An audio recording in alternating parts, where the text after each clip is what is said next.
Bonjour, donc là nous allons nous intéresser à l'ombre portée de cette étagère qui est sur le mur de gauche, ombre à partir de cette ampoule. Donc nous allons commencer par tracer donc deux rayons lumineux, puisqu'en fait cette étagère elle est constituée de 4 points. Il y a 2 points qui sont déjà dans le mur, donc qui portent ombre en eux-mêmes. Et ensuite, ce qu'on cherche vraiment en fait finalement, c'est les ombres de ces 2 points-là qui eux ne sont pas sur le mur. Et donc ils vont peut-être porter ombre sur le mur, peut-être sur le sol, je ne sais pas, on va voir. On va tracer donc un premier rayon lumineux qui passe par exemple par ce point. On va le prolonger, parce que pour l'instant on ne sait pas du tout où il va s'arrêter.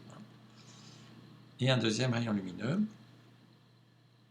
donc qui passe par ce deuxième point. Pareil, je prolonge. Et maintenant l'idée c'est de savoir finalement quelle est l'ombre portée de cette arête. Ça va être quelque chose qui va se trouver entre ces deux lignes, mais où exactement? Donc là on va utiliser la projection de mon ampoule sur le mur de gauche, qu'on avait construit dans la première étape.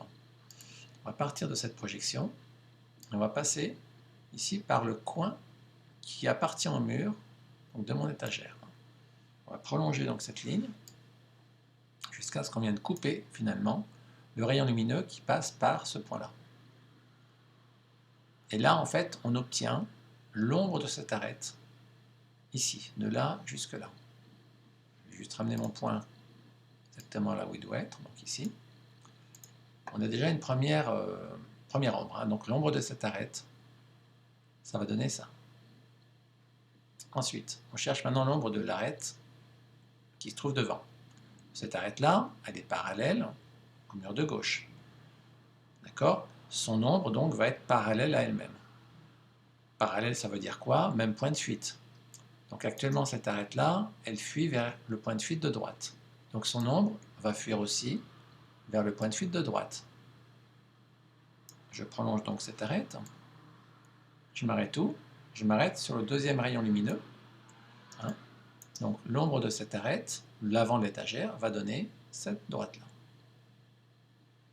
Et ensuite, il n'y a plus qu'à refermer directement ici, puisque l'ombre de cette arête, ce point-là porte ombre en lui-même, ce point-là, on vient de le trouver, porte ombre ici, donc l'ombre de cette arête va porter ombre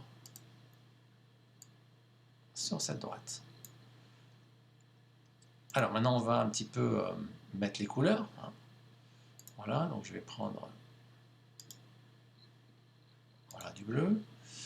Alors, qu'est-ce qu'on voit vraiment sur le mur? Donc on voit l'ombre de l'arête qu'on vient de faire. Voilà, donc ici. Ensuite, l'ombre de l'arête avant de l'étagère, jusque-là. Et là, ensuite, l'ombre de cette arête, c'est celle-là. Donc là, je remonte jusque-là, mais en fait, ça va être caché, puisque je vais m'arrêter donc sur le bord de l'étagère et revenir ici devant. Voilà.